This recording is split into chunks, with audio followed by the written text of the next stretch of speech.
J'ai retiré 10 millions de dollars pour acheter la maison de mes rêves et je les ai gardés dans le coffre-fort de ma mère pendant quelques jours. Mais le lendemain matin, je me suis réveillé et j'ai découvert que ma mère et ma sœur étaient parties avec l'argent. Elles m'ont envoyé un message, « Merci pour ton argent. Maintenant, on peut vivre la vie de nos rêves. » Je n'ai pas pu m'empêcher de rire, parce que le sac ne contenait que. Avant de commencer, laisse un commentaire en disant depuis quelle ville tu regardes cette histoire. Et quand on aura fini, n'oublie pas de noter cette histoire de 0 à 10. Profite de l'histoire. Je m'appelle Alexis et à 31 ans, je n'aurais jamais pensé que ma vie deviendrait une histoire avec une leçon sur la confiance. Il y a à peine un mois, j'ai vendu ma start-up technologique pour 20 millions de dollars. J'étais prête à acheter la maison de mes rêves, avec une offre de 10 millions de dollars en liquide. Ayant grandi avec ma mère célibataire Diane, qui se battait pour s'en sortir, et ma petite sœur Rebecca, je pensais savoir ce que signifiait le mot famille. Donc, quand j'ai eu besoin d'un endroit sûr pour garder le liquide pendant une nuit, j'ai choisi la maison de ma mère. Le matin, ma mère et ma sœur avaient disparu avec l'argent, ne laissant derrière elles qu'un mot moqueur. Si tu te demandes pourquoi je souris, reste là. Laisse-moi te ramener là où tout a commencé. J'ai grandi dans un petit appartement de 2 pièces à Portland, plein à craquer, avec du papier peint qui se décollait et un problème persistant de moisissure. Ma mère faisait des doubles shifts dans un restaurant local, rentrant à la maison avec les pieds gonflés et l'odeur de graisse accrochée à son uniforme. L'argent manquait toujours. Noël voulait dire un petit cadeau. Les anniversaires, un gâteau fait maison. Et les vacances, ça n'existait même pas dans notre vocabulaire. Très jeune, j'ai compris que l'éducation était mon ticket pour m'en sortir. Quand les autres enfants jouaient après l'école, moi j'étudiais. Quand mes camarades allaient à des fêtes le week-end, je travaillais à temps partiel au supermarché du coin, économisant chaque centime. Ma détermination frôlait l'obsession. Je me souviens que la conseillère d'orientation de mon lycée, Madame Patterson, m'a dit, « Alexis, tu travailles comme si quelqu'un te poursuivait. » Et en quelque sorte, c'était vrai. J'avais peur de rester coincé dans ce cycle de pauvreté. Mes efforts ont porté leurs fruits quand j'ai eu une bourse complète pour le MIT, Institut de technologie du Massachusetts. Même là-bas, j'ai travaillé à 2 jobs à temps partiel pour payer mes dépenses. Je vivais avec des nouilles instantanées et j'allais aux événements gratuits du campus. J'envoyais aussi le peu que je pouvais à la maison, pour aider ma mère et Rebecca. Ces années à la fac ont été un tourbillon de cours, de marathons de programmation et de nuits passées à la bibliothèque du campus. Après avoir eu mon diplôme, j'ai décroché un poste de développeuse junior dans une petite boîte tech. En 2 ans, j'avais noué assez de contacts dans le milieu et gagné assez de confiance pour me lancer seul. Ma start-up, SecureFlow, faisait des logiciels de cryptage pour les banques et autres institutions financières. Au début, c'était dur, journée de 18 heures, carte de crédit à bloc, et la peur constante d'échouer. Mais dès la 3e année, on avait des gros clients et on commençait à faire des bénéfices importants. Pendant tout ce parcours, ma relation avec ma mère Diane est restée compliquée. En apparence, elle était fière et me félicitait pour mes succès, en parlant de moi à ses amis avec fierté. Mais parfois, je voyais autre chose dans ses yeux, peut-être du ressentiment. Quand je lui racontais avec enthousiasme mes progrès au travail, elle écoutait en silence, puis changeait le sujet vers les problèmes de santé de Rebecca ou les siens. Au fur et à mesure que ma boîte grandissait, j'ai fait en sorte de partager mon succès avec ma famille. J'ai acheté une petite maison à 3 chambres pour ma mère dans un bon quartier, avec le jardin dont elle avait toujours rêvé. J'ai payé ses dettes médicales et lui ai donné une allocation mensuelle généreuse pour qu'elle puisse enfin arrêter de travailler comme serveuse. Elle acceptait tout ça avec un sourire qui n'atteignait jamais vraiment ses yeux, en disant des choses comme « Eh bien, je suppose que tous ces sacrifices ont au moins servi à quelque chose. Au moins une de mes filles a réussi. » Rebecca avait 5 ans de moins que moi et semblait allergique à toute responsabilité. Alors que moi j'étais déterminé et concentré, elle allait à la dérive. Elle a abandonné l'université communautaire après un semestre, a enchaîné les petits boulots dans la vente, et était toujours mêlée à un drame avec ses amis ou ses copains. Maman lui trouvait toujours des excuses. Mais elle se cherche encore où tout le monde n'est pas aussi centré que toi, Alexis. Au fil des années, la dépendance financière de Rebecca augmentait. Tous les quelques mois, elle avait une urgence, réparation de voiture, loyer en retard, facture médicale surprise. Je lui envoyais toujours de l'argent, même si parfois je lui proposais de l'aide pour trouver un travail plus stable ou des conseils pour sa carrière. Mais ces suggestions étaient souvent suivies d'appels téléphoniques en pleurs à maman, où elle disait que je me prenais pour quelqu'un de supérieur. Le dernier Thanksgiving, j'ai remarqué quelque chose d'étrange, Rebecca sortait sans arrêt pour répondre à des appels en chuchotant. Quand j'ai demandé ce qu'il se passait, maman m'a dit que Rebecca sortait enfin avec quelqu'un de prometteur. Et on a vite changé de sujet. Maintenant que j'y repense, j'aurais dû faire attention aux regards étranges qu'elles échangeaient. Mais malgré ces tensions, je n'ai jamais douté de leur amour. On était une famille, après tout. Quand l'offre pour racheter Secureflow est arrivée aux 20 millions de dollars, elles ont été les premières que j'ai appelées. Maman a pleuré en disant qu'elle était fière. Rebecca a crié, « Est-ce que ça veut dire que tu vas m'aider à ouvrir ma boutique ?» J'étais trop euphorique pour remarquer à quelle vitesse leur attention s'était tournée vers ce que mon succès pouvait leur apporter. Le processus de rachat a duré des mois, négociations, révisions juridiques et beaucoup de paperasse. Pendant tout ce temps, je rêvais à cette maison que j'avais vue sur les collines, avec vue sur la ville. C'était une merveille moderne, avec des murs en verre, une piscine à débordement, et assez de place pour enfin avoir un vrai bureau et des chambres d'amis pour accueillir ma famille. Le prix était de 28 millions de dollars, c'était extravagant. Mais je comptais faire une offre de 10 millions en liquide pour battre les autres acheteurs. Ma vie semblait parfaite. La technologie de mon entreprise allait aider encore plus de gens sous sa nouvelle direction. J'avais une sécurité financière que je n'aurais jamais osé rêver quand j'étais enfant. Et j'étais sur le point d'acheter la maison de mes rêves. En plus, j'étais fiancé à Hasson, un ingénieur en environnement, gentil et posé. Il m'aimait pour qui j'étais, pas pour mon argent. Je ne savais pas à quel point tout allait s'écrouler rapidement. Le jour où je suis entré à la Pacific Northwest Bank pour retirer les 10 millions de dollars reste gravé dans ma mémoire. Le directeur de la banque privée, Monsieur Thompson, un homme chauve avec des lunettes rondes et toujours l'air inquiet, n'a pas pu cacher son malaise. Mademoiselle Walker, je vous conseille fortement de ne pas faire ça, a-t-il dit, tapotant nerveusement son stylo sur son dossier. Un virement est le moyen normal pour une transaction de cette taille. Retirer autant en liquide, c'est très risqué. J'avais prévu cette réaction. Je comprends vos inquiétudes, Monsieur Thompson. Mais cette propriété a plusieurs acheteurs. Une offre en liquide me donnera l'avantage dont j'ai besoin. Le vendeur a dit qu'il préfère une transaction immédiate, en espèces. Il s'est penché en avant, baissant la voix comme s'il me révélait un secret. Même si c'est vrai, vous parlez de 10 millions en billets. Cela fait environ 20 500 billets.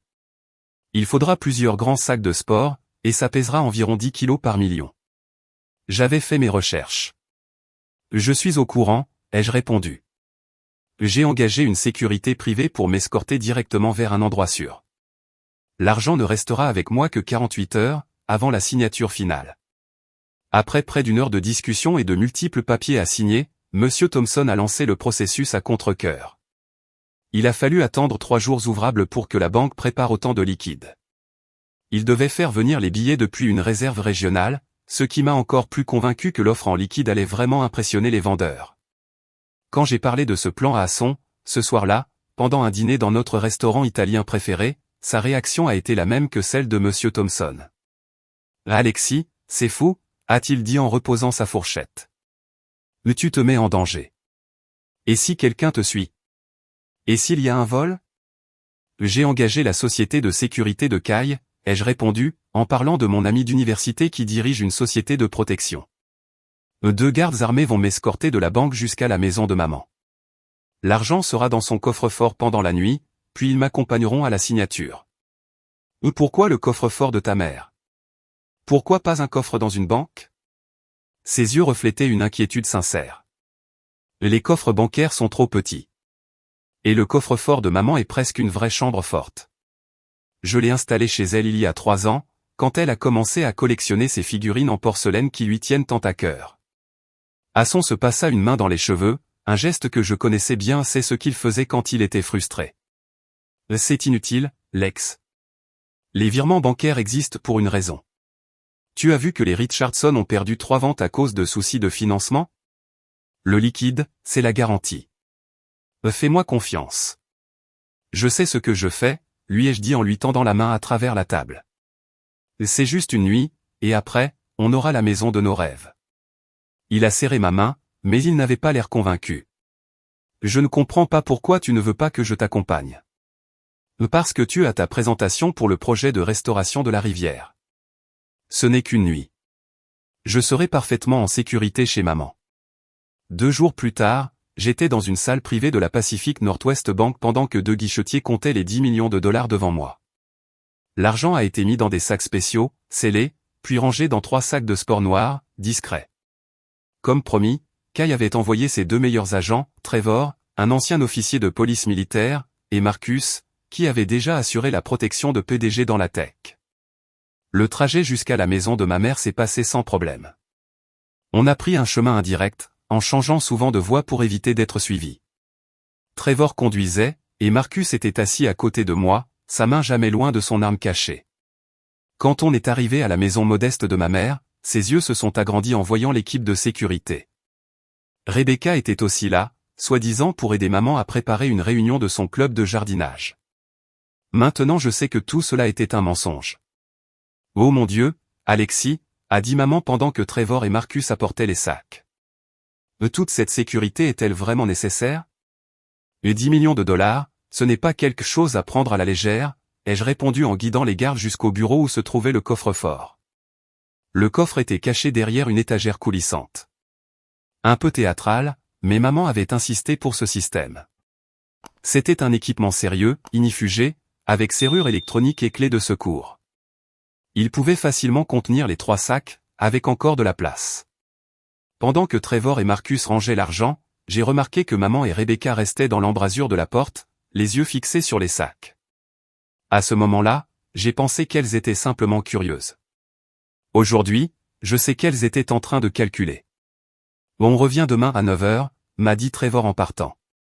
Appelez si vous avez besoin de quoi que ce soit. Après leur départ, une drôle de tension a envahi la maison. Maman s'agitait dans la cuisine, préparant le dîner avec un enthousiasme inhabituel. Rebecca me bombardait de questions sur la maison que j'allais acheter, son emplacement, et si j'allais y mettre un coffre-fort comme celui-là. Pendant le dîner, maman a posé des questions qu'elle ne m'avait jamais posées avant. Alors cet argent, dit-elle en tournant ses spaghettis, c'est vraiment tout en liquide? Pas de chèque ni rien. Oui, tout en liquide. Surtout des billets de 500 $, ai-je répondu entre 2 bouchées. Et la banque te laisse sortir avec autant que ça, a demandé Rebecca avec une voix plus aiguë que d'habitude. Pas exactement. Il a fallu suivre tout un processus. Et comme vous l'avez vu, j'ai engagé de la sécurité. Maman hocha la tête, pensive. Et les gens de demain, ils s'attendent à être payés en liquide aussi? Ils ne trouveront pas ça étrange. Dans l'immobilier à ce niveau-là, c'est différent, ai-je expliqué. Une offre en liquide, ça impressionne. Surtout pour ce genre de maison. Plus tard ce soir-là, maman a reçu un appel qu'elle a pris dans sa chambre, porte fermée. Quand elle est revenue, ses joues étaient rouges. Tout va bien, ai-je demandé. Oh, juste Elena du club de jardinage. Elle confirmait la réunion de demain, a-t-elle dit, sans me regarder dans les yeux. Cette nuit-là, j'ai dormi dans mon ancienne chambre. Le lit une place était inconfortable pour mon corps d'adulte.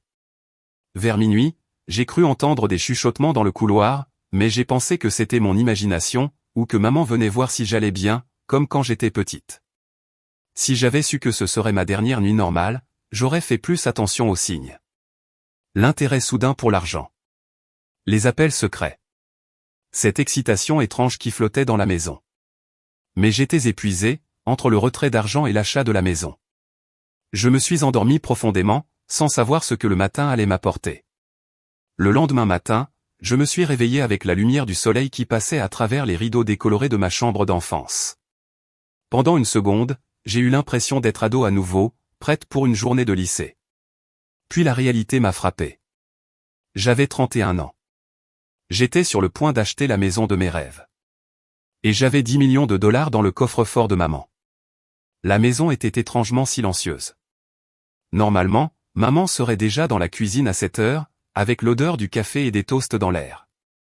J'ai regardé mon téléphone. 7h45. J'avais encore du temps avant que Trevor et Marcus n'arrivent à 9h. Maman, ai-je appelé en marchant dans le couloir, en pyjama. Pas de réponse. J'ai frappé à la porte de sa chambre. Rien. Je l'ai ouverte, le lit était fait, comme si elle n'avait pas dormi là. Bizarre, mais pas encore inquiétant. Peut-être qu'elle était partie plus tôt pour la réunion du club. Rebecca, ai-je appelé, en frappant à la chambre d'amis. Encore silence. Une sensation étrange a commencé à m'envahir. Je suis allé jusqu'au bureau. L'étagère qui cachait le coffre-fort était légèrement ouverte. Je l'ai poussée complètement. Mon cœur s'est mis à battre plus fort. La porte du coffre-fort était ouverte. Et il n'y avait plus rien dedans. Non, non, non, ai-je murmuré. Ma voix montait à chaque répétition. Non, ai-je crié. Plus de sacs. Plus de 10 millions de dollars. Plus rien. J'ai couru partout dans la maison, regardant chaque pièce, chaque placard, comme si l'argent pouvait être caché quelque part. Dans la cuisine, j'ai trouvé une note posée contre la cafetière, écrite avec la belle écriture de maman. Alexis, merci pour ton argent. Maintenant, on peut vivre la vie de nos rêves. Ne cherche pas à nous retrouver. Maman et Rebecca. Mes jambes m'ont lâché, je suis tombé sur le sol de la cuisine, la note tremblante dans ma main. La pièce tournait autour de moi. Et la vérité est tombée comme un bloc de glace dans mon ventre. Ma propre mère et ma sœur m'avaient volé mon argent et s'étaient enfuis. J'ai pris mon téléphone, les mains tremblantes, et j'ai appelé Hasson, à peine capable de former des phrases à travers mes sanglots. Elles sont parties. L'argent. Tout. Elles ont tout pris. Alexis, calme-toi, a dit sa voix encore endormie. Et qui est parti? Que s'est-il passé? Maman et Rebecca ont volé l'argent, Hasson. Elles ont vidé le coffre-fort et elles ont disparu. 20 minutes plus tard, Hasson a débarqué chez moi, encore en pantalon de jogging et en t-shirt du MIT, les cheveux en bataille et l'air paniqué.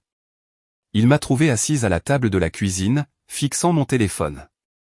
Je les ai appelés 16 fois, ai-je dit sans lever les yeux. Le téléphone de maman va directement sur la messagerie. Celui de Rebecca sonne une fois, puis ça coupe. Elles m'ont bloqué. Hasson s'est agenouillé à côté de moi, prenant mes mains dans les siennes. On doit appeler la police. Tout de suite. Les heures suivantes sont floues. D'abord 2 agents de patrouille sont arrivés. Puis la détective Sarah Martinez, une femme aux yeux perçants et aux cheveux gris attachés en queue de cheval. Elle a pris des notes pendant que je racontais tout. Son visage ne montrait rien. Donc si je comprends bien, dit-elle une fois que j'ai fini. Vous avez apporté volontairement 10 millions de dollars en liquide chez votre mère, vous les avez mis dans son coffre-fort, et maintenant votre mère et votre sœur ont disparu avec l'argent? Dit comme ça sonnait incroyablement naïf. J'ai hoché la tête, rouge de honte. Vous avez des preuves du retrait de cet argent? Je lui ai montré les reçus de la banque et les papiers de décharge sur mon téléphone. Elle a tout photographié, puis elle a demandé. Aviez-vous des raisons de penser qu'elle planifiait ça? Des comportements étranges? Rien de précis, ai-je admis. Elle semblait intéressée par l'argent, mais c'est normal, non? C'est pas tous les jours qu'on voit autant de liquide. L'expression de la détective Martinez s'est un peu adoucie. Mademoiselle Walker, je vais être honnête avec vous. C'est une situation compliquée. Parce que vous avez mis l'argent chez votre mère de votre propre choix, certains pourraient dire que c'était un don, ou un arrangement familial qui a mal tourné. Et un don? J'étais en train d'acheter une maison, elle le savait. C'est un vol. Je comprends. Et on va enquêter sérieusement. Mais vous devez vous préparer. Les affaires familiales liées à l'argent sont souvent difficiles au niveau légal. Après son départ, en promettant de lancer une alerte pour retrouver ma mère et ma sœur, Hasson m'a pris dans ses bras. Je passais d'un état de larmes à des accès de colère. Mais qui fait ça, ne cessais-je de répéter. Et quel genre de mère vole sa propre fille? Mon téléphone a vibré. Un message venant d'un numéro inconnu. Les mains tremblantes, je l'ai ouvert. C'était une photo de maman et Rebecca, montant à bord de ce qui semblait être un jet privé. Elle portait de grosses lunettes de soleil et affichait de grands sourires. Le message disait: J'ai toujours rêvé de voler en jet privé. Merci de l'avoir rendu possible. 5 minutes plus tard, j'ai reçu une notification de messagerie vocale. C'était Rebecca. Probablement avec un téléphone jetable. Salut, petite sœur, disait sa voix, dégoulinante de fausse douceur. Je parie que tu es en train de faire une crise. Eh bien, faut te calmer. Mais tu as toujours tout eu sur un plateau toute ta vie, pendant que maman se sacrifiait. Pendant des années, on t'a regardé réussir, pendant que moi je galérais. Et cet argent, c'est notre tour. Toi, tu peux encore gagner 10 millions avec ton grand cerveau. Mais pour nous, c'est la seule chance qu'on aura. Ne nous cherche pas. Quand tu écouteras ça, on sera déjà dans un pays sans accord d'extradition. Je t'aime. La cruauté de ces mots m'a frappé comme des coups de poing.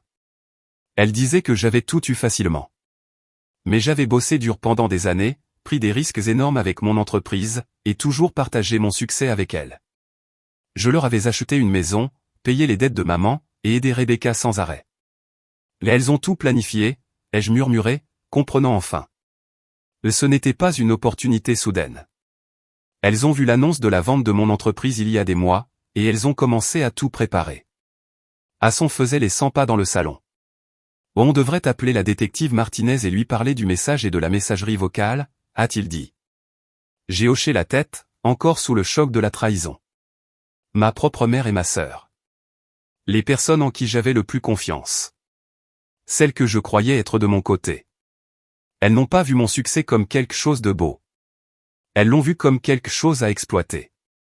Pendant que Asson appelait la détective, une pensée horrible m'est venue.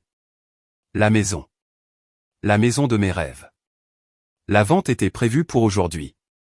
Et maintenant, il me manquait 10 millions de dollars. Je ne pouvais pas les remplacer à temps. Tout ce que j'avais construit, tout ce que j'avais enduré, s'effondrait autour de moi. Et le pire, c'est que les personnes responsables étaient celles que j'avais le plus aidé à se relever. Les jours suivants ont été flous. Entretien avec la police, consultation avec des avocats, nuit sans sommeil. La détective Martinez est devenue une présence constante. Son professionnalisme calme m'apportait un petit peu de stabilité au milieu du chaos. On a confirmé qu'elles ont pris un vol privé vers les îles Caïmans, m'a-t-elle dit 3 jours après le vol. Assise à ma table de cuisine, elle ajouta. On pense qu'elles ont ensuite pris un autre vol, mais on cherche encore. Mais, comment ont-elles pu réserver un jet privé, ai-je demandé, tenant une tasse de café que je n'arrivais même pas à goûter. Votre sœur a contacté un service privé il y a 2 semaines. Elles ont payé en espèces, probablement avec votre argent, et utilisé de fausses identités. Elle s'est arrêtée un instant, puis a dit. Ce niveau de planification suggère qu'elles ont eu de l'aide. Quel genre d'aide, ai-je demandé. On enquête sur certaines personnes avec qui votre mère était en contact récemment. Il y a des preuves qu'elle communiquait avec des gens connus pour organiser des disparitions comme celle-ci. Ces mots m'ont frappé comme une gifle. Vous êtes en train de me dire que ma mère travaillait avec des criminels, ai-je murmuré. Elle garda un visage neutre. On a trouvé des recherches sur son ordinateur, des listes de pays sans extradition, datant d'il y a 3 mois. Et aussi des emails cryptés qu'on essaie encore de décoder. C'était comme découvrir qu'un inconnu vivait sous le visage de ma propre mère. La femme qui m'avait appris à rendre la monnaie en trop à la caissière. Préparer un vol de plusieurs millions depuis des mois. La famille, est-ce qu'elle pourrait être chez des proches, a demandé la détective. Non. Maman a une sœur en Arizona, Pamela. Mais elle ne se parle plus depuis des années. Et Rebecca a déjà parlé de cousins en Floride, mais je ne les ai jamais rencontrés. La détective nota ces infos. On va vérifier quand même. Parfois, même la famille éloignée devient utile quand il y a beaucoup d'argent. Après son départ, j'ai appelé Richard Bennett, l'avocat de la famille, qui s'occupait de mes affaires depuis des années. Sa réaction a été directe. Ça, c'est un vol, pur et simple, a-t-il dit fermement, alors qu'on était dans son bureau au centre-ville. La documentation de la banque montre clairement que l'argent vous appartenait, et qu'il avait une destination précise. Votre mère n'avait aucun droit sur lui. La détective a dit que ce serait compliqué, vu que j'ai mis moi-même l'argent dans le coffre de ma mère. Richard enleva ses lunettes et se pinça l'arête du nez. Oui, ça complique un peu. Mais ça ne change pas la nature du crime. Cela dit, faire valoir vos droits à l'international sera un vrai défi. Combien de temps ça va prendre? Son visage m'a dit ce que je ne voulais pas entendre. Des semaines. Peut-être des mois. Et même là, le succès n'est pas garanti. Surtout si elles ont vraiment tout bien planifié. Je suis sorti de son bureau avec une peur grandissante. Le processus allait être long, coûteux, et peut-être inutile. Et pendant ce temps-là, ma mère et ma sœur profitaient librement de mon argent. L'impact émotionnel devenait insupportable. J'ai commencé à voir la docteure Hélène Foster, une psy spécialisée dans les traumatismes et les trahisons. 2 fois par semaine, dans son bureau calme, entouré de plans en pot et de tableaux abstraits, j'essayais de mettre des mots sur ma douleur. Je repasse chaque moment dans ma tête, chaque interaction, ai-je avoué à la 3e séance. Est-ce que maman a toujours été comme ça? Est-ce qu'elle m'a toujours détesté? Chaque je t'aime faisait juste partie du plan? La docteure Foster s'est penchée vers moi. Le cerveau humain n'est pas fait pour comprendre ce genre de trahison. Surtout quand elle vient de ceux qu'on pense être des personnes sûres. Ça bouscule toute notre réalité. Je leur faisais confiance à 100%, ai-je murmuré. Je leur aurais donné tout ce qu'elles voulaient si elles me l'avaient demandé. Pourquoi me voler? Certaines personnes développent une vision tordue de l'argent et de la justice. Elles s'inventent une histoire dans laquelle elles méritent ce qu'elles prennent. Elles pensent que c'est juste. Mais ça ne l'est pas. Et ce n'est pas moral non plus. Ces séances m'ont aidé, un peu. Mais les cauchemars étaient toujours là. Des rêves où je courais après maman et Rebecca dans des aéroports sans fin, toujours à 2 pas derrière elles. Je me réveillais en sueur, haletante, en cherchant à son. Mais son côté du lit était vide. Il dormait dans la chambre d'amis maintenant, disant que mon agitation l'empêchait de dormir. Notre relation aussi était une victime du vol. Ce qui avant était une relation chaleureuse et complice était devenu tendu. Les petits désaccords tournaient en dispute. Le silence s'installait entre nous, comme une distance physique. « Mais tu dois commencer à penser à tourner la page », m'a dit Asson un soir, après que j'ai passé des heures au téléphone avec la détective Martinez pour parler d'un possible signalement de ma mère à Singapour.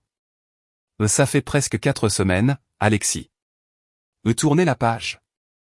On m'a volé 10 millions de dollars. »« Je sais », a-t-il soupiré, l'air épuisé.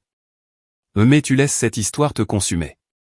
Tu ne sors presque plus, tu ne dors pas, tu manges mal. Tu as même refusé cette mission de consulting chez Nextch. Je n'arrive pas à me concentrer sur le travail en ce moment. Et c'est bien là le problème. Toute ta vie est devenue cette traque. Mais il y a plus en toi que cette histoire, Lex. Il ne comprenait pas que pour moi, ce n'était pas juste une question d'argent. C'était l'effondrement total de ma réalité. Chaque souvenir d'enfance semblait maintenant contaminé. Chaque soi-disant sacrifice que maman avait fait pour moi était remis en question. Et pendant ce temps, l'enquête avançait, révélant des choses bien pires. On découvrit que maman avait gardé une adresse email secrète pendant des années, sans que je le sache. La détective Martinez y trouva des échanges avec Rebecca, remontant à 18 mois plus tôt, où elle parlait du E-plan. Il y avait des références à des casinos, à des dettes de jeux que maman avait accumulées en secret. Les relevés bancaires montraient qu'elle avait pris une 2e hypothèque sur la maison que je lui avais offerte. Certainement pour payer ses dettes. Il y avait aussi des traces de petits vols qu'elle avait commis chez ses anciens employeurs. Pas assez grave pour qu'elle soit poursuivie, mais ça montrait un vrai comportement malhonnête. Et moi, je n'avais rien vu. Mais le pire fut un dossier que la détective trouva dans une trappe au-dessus de l'armoire de maman. Il contenait des notes très précises sur la vente de mon entreprise, des articles sur mon succès. Annotés à la main par maman. Et surtout, une page avec le titre. Faiblesse d'Alexis. En haut de la liste. Fais confiance à la famille, sans réfléchir. Chaque découverte était un nouveau poignard dans une blessure déjà ouverte. La mère que je croyais connaître. La femme qui travaillait 2 jobs pour qu'on ait un toit, qui me bordait quand je faisais des cauchemars, qui était si fière à ma remise de diplôme. Tout ça était une illusion. Ou pire, peut-être qu'elle avait vraiment été cette femme. Mais qu'avec le temps, le ressentiment et l'avidité avaient étouffé tout amour en elle. Ne laissant que du calcul et de la froideur. Au bout de 6 semaines d'enquête, les conséquences pratiques du vol devenaient trop évidentes. Les vendeurs de la maison de mes rêves avaient accepté une autre offre. Les conseillers financiers qui devaient m'aider à gérer ma fortune me posaient des questions sur l'argent disparu. Dans le milieu tech, des rumeurs circulaient, sur mon jugement, ma stabilité. Ma vie partait en morceaux. Et je ne voyais pas comment l'arrêter. 6 semaines après le vol, j'étais dans le bureau de la détective Martinez. L'endroit était devenu familier, mais ça ne rendait pas la nouvelle plus facile à entendre.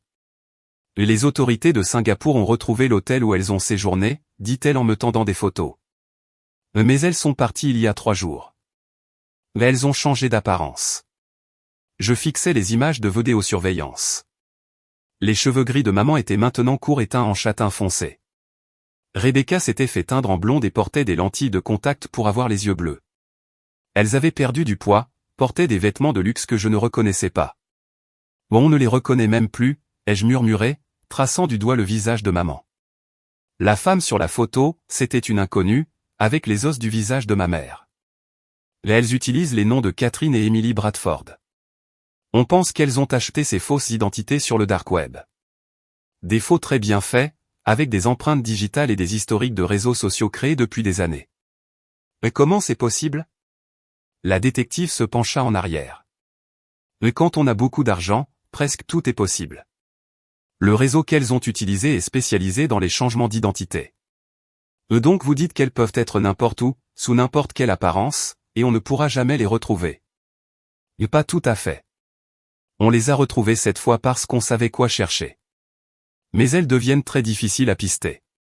Je suis sorti du commissariat vidé. L'enquête continuait, oui. Mais chaque nouvelle piste disparaissait dans le vide. Maman et Rebecca étaient devenues des fantômes professionnels, traversant les frontières sous de nouvelles identités. Et avec de l'argent qui, je le croyais, était encore à elles.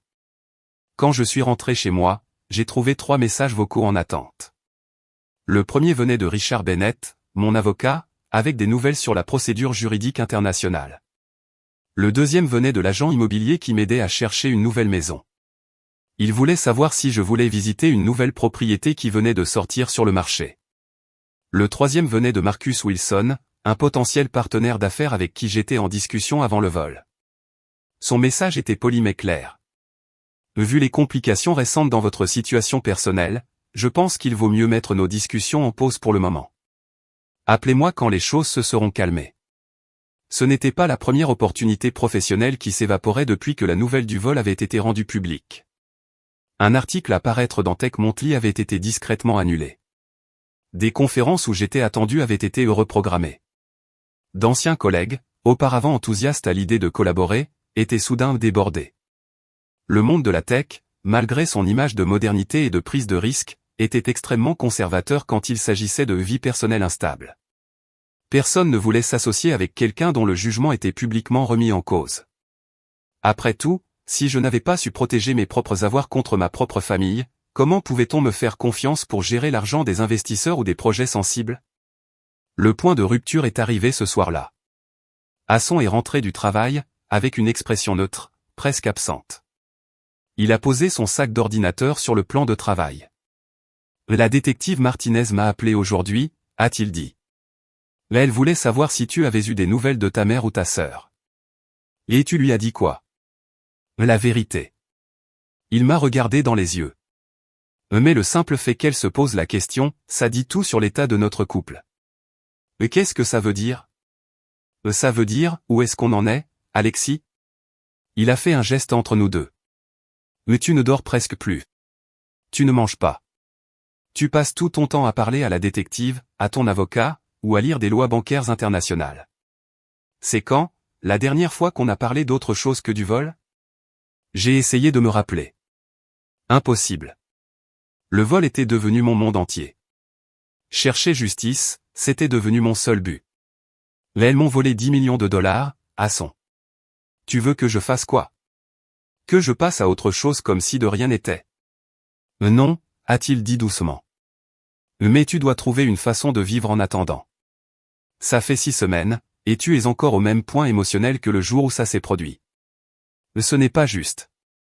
Ce qui n'est pas juste, a-t-il répondu, c'est de voir la femme que j'aime disparaître dans ce trou noir de colère.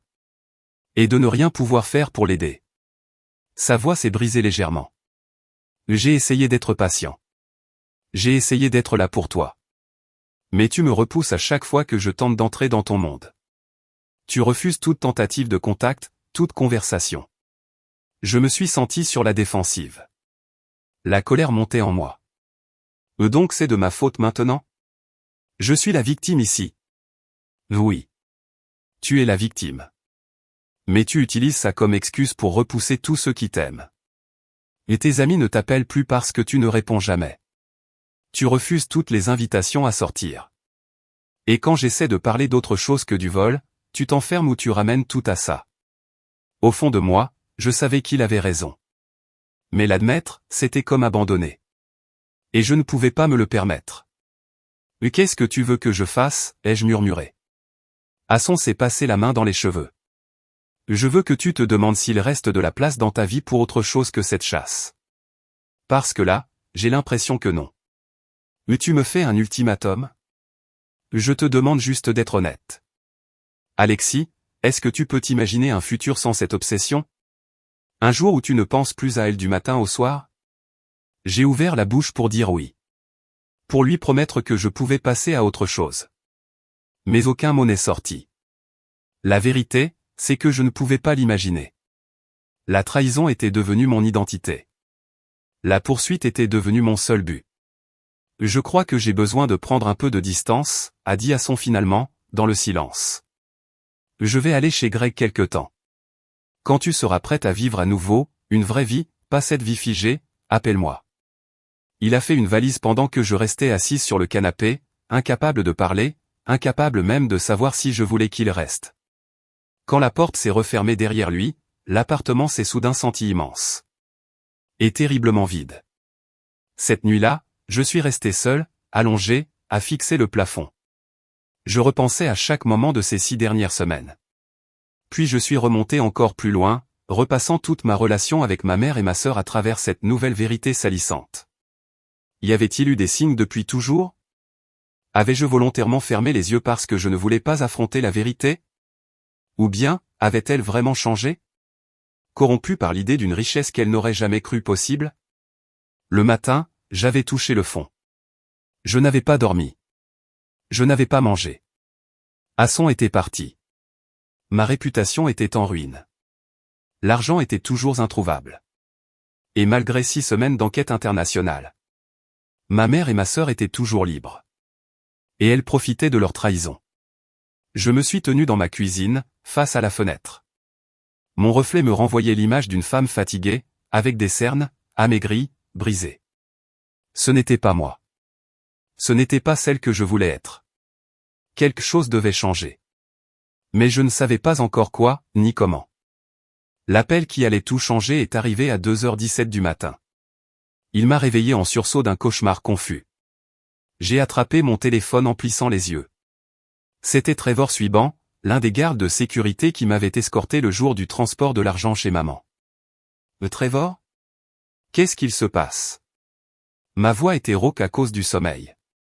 Mademoiselle Walker, je suis désolé de vous appeler si tard, mais je dois vous parler tout de suite. En personne. C'est à propos de votre situation. Je me suis immédiatement redressé, bien réveillé cette fois. Il est 2h du matin. Ça ne peut pas attendre? Non, madame, ça ne peut pas. Ce que j'ai à vous dire ne peut pas être discuté par téléphone. Je peux être chez vous dans 20 minutes. Son ton ne laissait pas place au doute. D'accord. Je serai là. 19 minutes plus tard, on a sonné à ma porte. Trevor se tenait dans le couloir, portant toujours son polo de la société de sécurité, l'air grave. Merci de me recevoir, a-t-il dit en entrant. Vous êtes sûr que personne n'est entré récemment dans l'appartement? Pas de personnel de ménage? Rien.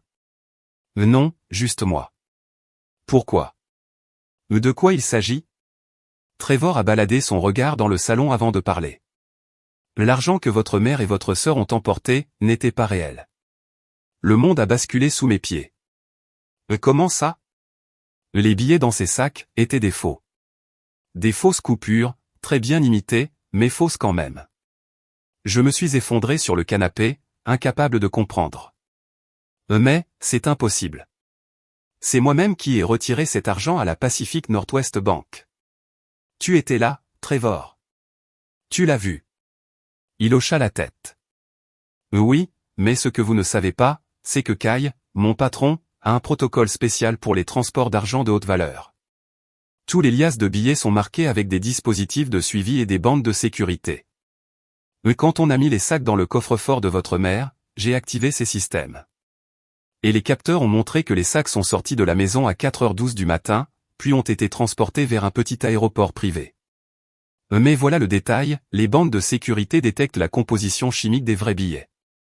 Et 2 heures après que les sacs aient quitté la maison de votre mère, les capteurs ont enregistré un changement total dans la composition. Cela veut dire que les vrais billets avaient été échangés. Ma tête tournait. Donc quelqu'un a volé les vrais billets avant que maman ne parte avec les sacs? Il y a eu un vol dans le vol? Trevor eut l'air gêné. Pas exactement. L'échange a eu lieu dans nos locaux, la nuit avant que nous vous remettions les sacs. Le vrai argent a été remplacé par de la fausse monnaie, presque indétectable. Mais tu es en train de dire que Kai a volé mon argent? Ma voix était pleine de rage. Non, mademoiselle Walker, dit Trevor en respirant profondément. Ce que je veux dire, c'est que vous avez donné les ordres. Pendant un instant, j'ai cru avoir mal entendu. Quoi?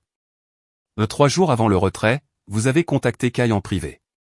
Vous avez dit que vous aviez des doutes sur les intentions de votre mère, et vous vouliez un plan de secours. Vous nous avez demandé d'échanger les vrais billets contre des faux, et de garder l'argent réel dans notre chambre forte la plus sécurisée. Ma tête tournait. Je n'ai jamais fait ça. Je m'en souviendrai, non? Trevor sortit un document de sa poche. Voici le formulaire d'instruction spéciale que vous avez signé. C'est bien votre signature, non? Je l'ai regardé. Oui. C'était ma signature. Et elle autorisait exactement ce qu'il décrivait. Un souvenir m'est revenu, flou. Je me suis vu, au bureau de la banque, en train de signer un document que Kai m'avait présenté, dans le stress, pensant que c'était juste un papier de procédure. Je ne me rappelle pas l'avoir lu précisément, ai-je admis. Mais ce jour-là, tout était chaotique. Kai a voulu vous appeler dès que votre mère est partie avec les sacs, mais notre système de surveillance est tombé en panne. Ce n'est qu'hier, en faisant un diagnostic complet, qu'on a confirmé que l'échange avait bien eu lieu.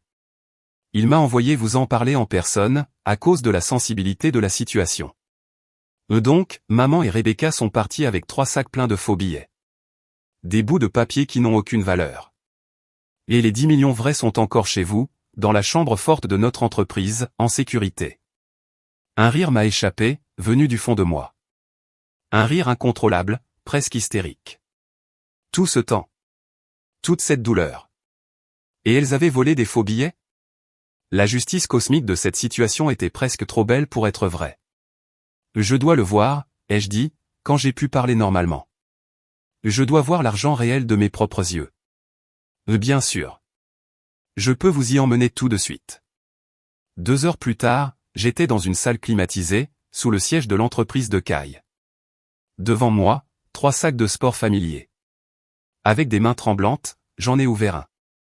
Dedans, des liasses bien rangées de vrais billets de $500, exactement comme ceux que j'avais vus à la banque. Tout est là, a confirmé Kai à mes côtés. Et les traceurs sur les faux billets? Ils fonctionnent toujours? Oui.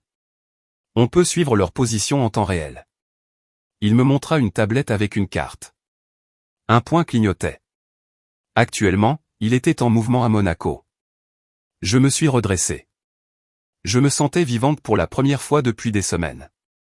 Je veux tout ce que vous avez sur leur mouvement. Chaque lieu, chaque pause, chaque transaction. Mademoiselle Walker, dit Kai, si je peux me permettre, que comptez-vous faire? Un sourire se forma sur mon visage.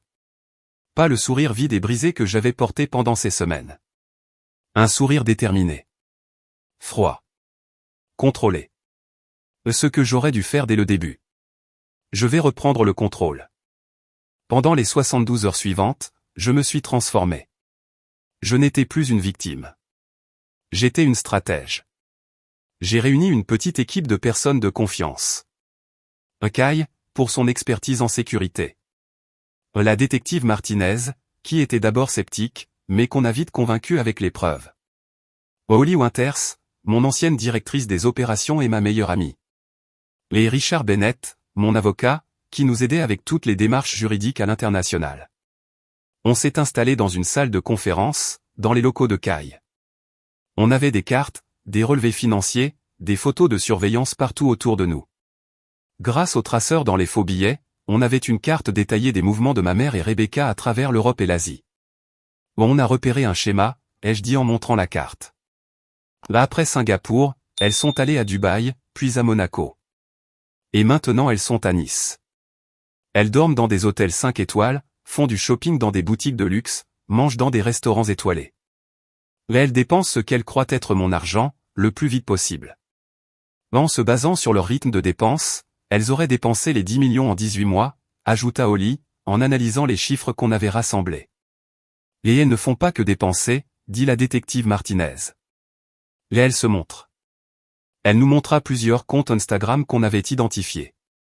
Des photos soignées de sacs de luxe, de destinations exotiques, de coupes de champagne. On ne voyait jamais leur visage clairement, mais je reconnaissais. Les mains de maman. La posture typique de Rebecca. Elles veulent que je voie ça, ai-je compris. Elles veulent que je sois en train de suivre leur compte, de les regarder profiter de ce qu'elles m'ont volé. Ça nous donne un avantage, dit Kai. Elles sont prévisibles. D'après leur poste et leur manière de dépenser, on pense qu'elles vont à Milan. Probablement dans 3 jours. Alors c'est là qu'on les attendra, ai-je décidé. Je veux voir leur visage, quand elles réaliseront ce qu'elles ont vraiment volé. Le plan a été monté comme une opération militaire. Des détectives privés en France ont confirmé que maman et Rebecca avaient réservé des billets pour Milan. On a découvert des réservations d'hôtels sous leur fausse identité, dans l'exclusif Palazzo Piri. Richard a obtenu la coopération des autorités italiennes, très intéressées par le fait que des faux billets circulent. 5 jours plus tard, j'étais dans un siège de première classe, en route pour Milan. Kai était à mes côtés, on relisait notre plan une dernière fois. Pour la première fois depuis le vol, je ressentais presque de la paix. Pas parce que j'allais confronter celle qui m'avait trahi. Mais parce que j'avais repris mon pouvoir. Es-tu nerveuse, m'a demandé Kai, alors que l'avion commençait à descendre. J'ai réfléchi un instant. Non, ai-je répondu. Je suis prête. Milan nous a accueillis avec un soleil éclatant et un ciel bleu. Comme si l'univers lui-même bénissait ce qui allait se passer. On a établi notre quartier général dans une suite d'hôtels, près du Palazzo Piri. La surveillance de Kai nous a confirmé que maman et Rebecca y étaient arrivées le matin même. Et elles ont réservé une table pour dîner au restaurant La Scala à 20h, nous a dit la détective Martinez, en lisant les infos recueillies par les autorités italiennes. Table privée à l'arrière. Champagne précommandé. Parfait, ai-je dit en regardant le plan du restaurant. On les affrontera là-bas. Assez public pour qu'elles ne fassent pas de scandale. Assez privé pour dire ce qu'il faut. Richard Bennett ajusta nerveusement sa cravate. N'oubliez pas, les autorités italiennes sont prêtes. Une fois qu'on prouve qu'elles ont les billets faux sur elles agiront. J'ai hoché la tête. Mais en moi, j'étais calme. La rage qui m'avait porté pendant des semaines avait changé. Elle s'était transformée en une clarté glaciale. Ce n'était plus une question de vengeance. C'était une question de clôture. Reprendre mon histoire en main. À 20h15 précise, je suis entré au restaurant La Scala. Je portais une robe noire simple, les cheveux attachés en queue de cheval élégante. Kai s'était installé au bar. La détective Martinez attendait dehors avec 2 officiers italiens. Richard, lui, était resté au centre de coordination, prêt à lancer les démarches légales. Je les ai vus tout de suite. Ma mère portait une robe verte émeraude, sûrement de grande marque. Ses cheveux nouvellement teints étaient parfaitement coiffés. Rebecca était habillée en Chanel, ses boucles d'oreilles en diamant reflétaient la lumière pendant qu'elle riait en regardant son téléphone. Sur la table entre elles. Une bouteille de champagne Dom Pérignon déjà ouverte. Et un sac à main Hermès noir probablement rempli de faux billets. Elles ne m'ont pas remarqué tout de suite. Pas avant que je sois juste à côté de leur table. Vous avez de la place pour une de plus, ai-je dit calmement.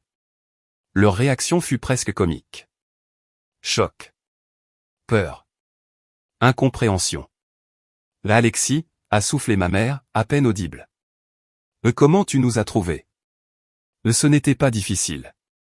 Vous n'avez pas été très discrète. Je tirai une chaise et m'assis. Je fis un signe discret au serveur pour lui montrer que tout allait bien. Jolie robe, dis-je. C'est du Valentino? Rebecca se reprit rapidement. Son visage se durcit. Tu veux quoi? Tu viens mendier ton argent? Je souris. Mais c'était un sourire calme. Presque amusé. En fait, je voulais juste vous demander, vous aimez cette vie? C'est tout ce que vous espériez? Les yeux de ma mère se plissèrent de méfiance. Et quel est ton petit jeu, Alexis?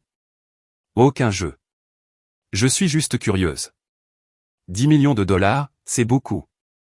Alors? Ça valait le coup? Ça valait de détruire notre famille? Ça valait de devenir des fugitives? Ça valait de jeter à la poubelle toute votre dignité? Rebecca ricana, mais c'était forcé. Et épargne-nous ton sermon. Toi, tu peux regagner 10 millions avec ta super boîte. Nous, on n'aura jamais une autre chance comme ça. La vie que vous méritez, c'est ça? C'est ce que vous pensez? Oui, dit ma mère. La liberté. La liberté de ne plus galérer, de ne plus vivre dans l'angoisse d'un imprévu, pendant que toi tu réussis dans ta tour d'ivoire. Et pourtant, vous viviez dans la maison que je vous ai offerte. Vous acceptiez l'argent que je vous envoyais chaque mois. Vous m'appeliez à chaque fois qu'il y avait une nouvelle urgence. Et vous croyez que c'est moi qui vivais dans une tour d'ivoire? Ma voix avait tranché plus que je ne l'aurais voulu. Je respirai un bon coup, pour garder mon calme. Mais ce n'est pas pour ça que je suis venu. Je tendis la main vers le sac de Rebecca. Elle protesta, mais je l'ouvris et sortis une liasse de billets. Vous savez ce qu'il y a de spécial avec les billets de 500 dollars? Elles se regardèrent, sans comprendre. Ils sont très rares. Donc parfaits pour les contrefaçons. Si on sait bien les faire. Je levai les billets à la lumière. Et je leur montrai une marque de sécurité falsifiée. De très bonnes fausses copies. Tellement bien faites que même les experts se font avoir. Mais pas les bons équipements. Le visage de ma mère pâlit. De quoi tu parles? L'argent que vous avez volé est faux. Chaque billet. Sans aucune valeur. Rebecca m'arracha la liasse des mains. Et tu mens. On l'a déjà utilisé. Oui. De petites sommes, dans des zones touristiques, où les caissiers ne vérifient pas trop. Ou dans des boutiques de luxe, où l'image de richesse détourne leur attention. Mais essayez donc de déposer une grosse somme à la banque. Ou d'acheter une maison. Là, ça ne marchera pas. Ma mère tremblait. Elle attrapa son verre de vin, la main agitée. Je ne te crois pas. Le vrai argent n'a jamais quitté la chambre forte de Caille. Il est toujours là, prêt à être utilisé comme prévu. C'est impossible, hurla presque Rebecca. On l'a sorti nous-mêmes du coffre. Oui, dis-je en me penchant vers elle. Sauf qu'il avait été échangé avant. Et je vous avais sous-estimé. Mais je m'étais quand même protégé. Je vis la vérité dans leur visage. Leur expression devint une combinaison d'horreur, d'incrédulité, de panique. Rebecca fouilla nerveusement dans son sac, examinant les billets de plus près. Et même si c'est vrai, dit ma mère d'une voix tremblante. Mais tu ne peux pas prouver que c'est nous qui l'avons pris. Ce serait ta parole contre la nôtre. Ça aurait pu être vrai. Si ces billets n'étaient pas truffés de dispositifs de traçage. Chaque mouvement que vous avez fait avec ces billets a été enregistré. Pays après pays, hôtel après hôtel. Je fis un signe discret vers l'entrée du restaurant. La détective Martinez apparut, accompagnée de 2 officiers italiens. Eux, ils savent tout. Où vous étiez. Ce que vous faisiez. Rebecca perdit toute couleur. Tu nous as tendu un piège. Non, répondis-je doucement. Vous vous êtes tendu un piège toute seule, le jour où vous avez choisi de me trahir. La suite a été étonnamment simple.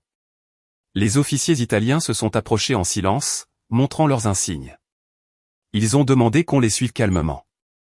Ma mère et ma sœur ont été séparées pour être interrogées. Leurs chambres d'hôtel ont été fouillées. On y a trouvé presque 7 millions de dollars en faux billets qu'elles n'avaient pas encore dépensés. Dans une salle d'interrogatoire froide, au service des crimes financiers de Milan, je me suis retrouvé face à ma mère. Pour ce que je savais être la dernière fois. Sa robe de luxe détonnait avec le mobilier gris de la pièce. Son maquillage, si soigneusement appliqué, était taché de larmes. Pourquoi, ai-je simplement demandé. Je t'ai tout donné. Pourquoi tu as cru que tu méritais tout ça? Elle n'a pas osé me regarder dans les yeux. Tu rends ça trop simple, a-t-elle dit. Non. C'est simple. Tu es ma mère. Je t'aimais. Je te faisais confiance. Et toi, tu m'as volé tout ça. Alors les mots sont sortis d'elle comme un torrent. Tout était tellement facile pour toi. Les bonnes notes. Les bourses. Le succès. Tu sais ce que c'est, de voir ta propre fille te dépasser dans tout? De devenir un cas de charité dans la belle vie de ta fille. Mais je ne t'ai jamais vu comme ça, maman. Je voulais juste partager mon succès avec toi, avec vous deux. Oui, mais à tes conditions, répondit-elle, amère. Ton argent. Tes règles. Ton regard toujours critique sur notre façon de vivre. Je pris un moment pour réfléchir à ce qu'elle disait. Peut-être qu'il y avait une part de vérité. Peut-être que j'avais été trop contrôlante avec l'aide que je leur donnais. Mais, planifier un vol pendant des mois. Me trahir comme ça? Ce n'était pas une réaction exagérée. C'était quelque chose de beaucoup plus noir. Elle n'eut rien à répondre à ça. Dans une autre salle, Rebecca parlait plus librement avec la détective Martinez. Peut-être espérait-elle obtenir de la clémence. Elle raconta que maman avait eu l'idée après avoir appris la vente de mon entreprise. Qu'elles avaient fait des recherches sur les moyens de disparaître avec beaucoup d'argent. Qu'elles s'étaient entraînées à ouvrir le coffre pendant que je les visitais. Et qu'elles avaient soigneusement inventé l'histoire de la réunion du club de jardinage comme alibi. Les démarches juridiques ont été longues, traversant plusieurs pays. Mais au final, elles ont été inculpées pour vol, possession de fausses monnaies, les fraudes. Ma mère a été condamnée à 5 ans de prison. Rebecca a 3 ans, avec une possibilité de libération conditionnelle après 18 mois. Décider si je devais porter plainte avait été une torture. Richard et la détective m'ont conseillé de le faire, pour éviter qu'elle ne recommence avec d'autres. J'ai accepté. Mais j'ai refusé d'écrire une déclaration de victime pour allonger leur peine. Mais elles ont déjà tout perdu, ai-je dit à Richard. Leur liberté. Ma relation. Et leur honneur. C'est une punition suffisante. 3 mois après Milan, j'ai enfin acheté ma maison de rêve. Pas la grande villa en verre et acier que je voulais au départ. Mais une maison chaleureuse, entourée d'arbres, avec une vue sur la ville. Il y avait moins de chambres, mais beaucoup plus de charme. Une grande terrasse pour prendre le café le matin. Et un sentiment de sécurité que je n'avais plus ressenti depuis longtemps. Hasson est revenu après l'épisode de Milan. Il était fier de la façon dont j'avais géré les choses. Ça avait ravivé quelque chose entre nous. On reconstruisait, lentement. Avec des dîners, du temps à deux, et même une thérapie de couple pour guérir ce que les derniers mois avaient brisé. Tu sais ce qui est ironique, lui ai-je dit un soir, pendant qu'on était assis sur la terrasse, à regarder le ciel se peindre en rose et or. Et si elle me l'avait demandé, je leur aurais donné de l'argent. Pas 10 millions, mais assez pour qu'elles vivent bien. Hasson passa son bras autour de mes épaules. Certaines personnes ne savent pas demander. Voler, pour elles, c'est un pouvoir. Parce que demander, c'est admettre qu'elles ont besoin de toi. Et ça, elles ne le supportent pas. Je crois que je ne comprendrai jamais vraiment, ai-je dit. Mais j'apprends à vivre avec les questions. Et c'était vrai. Les cauchemars avaient diminué. J'avais repris le travail, en lançant une boîte de consulting, moins stressante que ma start-up. Je m'étais reconnecté à mes amis. Et j'avais trouvé une force inattendue dans le fait de partager mon histoire. Mais surtout, j'avais réappris à faire confiance. Avec prudence. Avec intelligence. Mais vraiment. La trahison ne m'avait pas détruite. Elle m'avait transformé. Tu sais, m'a dit Hasson en brisant le silence. La plupart des gens auraient été écrasés par ce que tu as vécu. Toi, tu as transformé ça en victoire. Tu es encore plus forte qu'avant. J'ai regardé le soleil disparaître derrière les collines. Ou pas plus forte, ai-je répondu doucement. Juste plus moi-même. Je sais mieux ce qui compte. Et ce qui comptait. Ce n'était pas l'argent. Ni même la justice que j'avais obtenue. C'était savoir faire face à une trahison sans devenir amer. Chercher la vérité sans perdre la compassion. Reconstruire, sans jamais oublier les leçons du passé. Pendant que la nuit tombait, je me suis sentie reconnaissante. Pas pour ce qui s'était passé, mais pour ce que ça m'avait appris. Ma propre résilience. La fidélité de ceux qui m'aiment vraiment. Et la profonde vérité que, même quand la confiance est brisée, elle peut être reconstruite. Plus forte. Et plus sage qu'avant. J'ai partagé cette histoire, non pas pour satisfaire la curiosité de ceux qui aiment les drames familiaux ou les crimes financiers, mais parce que je sais que beaucoup d'entre vous ont vécu une trahison. Peut-être pas à cette échelle, mais douloureuse, quand même. Si mon histoire peut vous laisser une seule leçon, c'est celle-ci. La trahison dit tout sur la personne qui vous trahit. Et rien sur votre valeur. Et ainsi s'achève mon histoire. À travers le parcours d'Alexis, j'espère que vous vous souviendrez que parfois, les pires moments de nos vies peuvent mener aux plus belles réécritures de notre histoire. Et vous? Qu'avez-vous pensé de l'histoire d'Alexis? Partagez votre avis dans les commentaires. Merci d'avoir écouté mon histoire. Et si pendant l'édition de cette vidéo il y a eu des erreurs, veuillez nous en excuser. On fera tout pour s'améliorer. N'hésitez pas à nous laisser un commentaire. Ça nous aide à nous améliorer chaque jour. N'oubliez pas de vous abonner et d'activer les notifications pour ne rater aucune de nos prochaines histoires.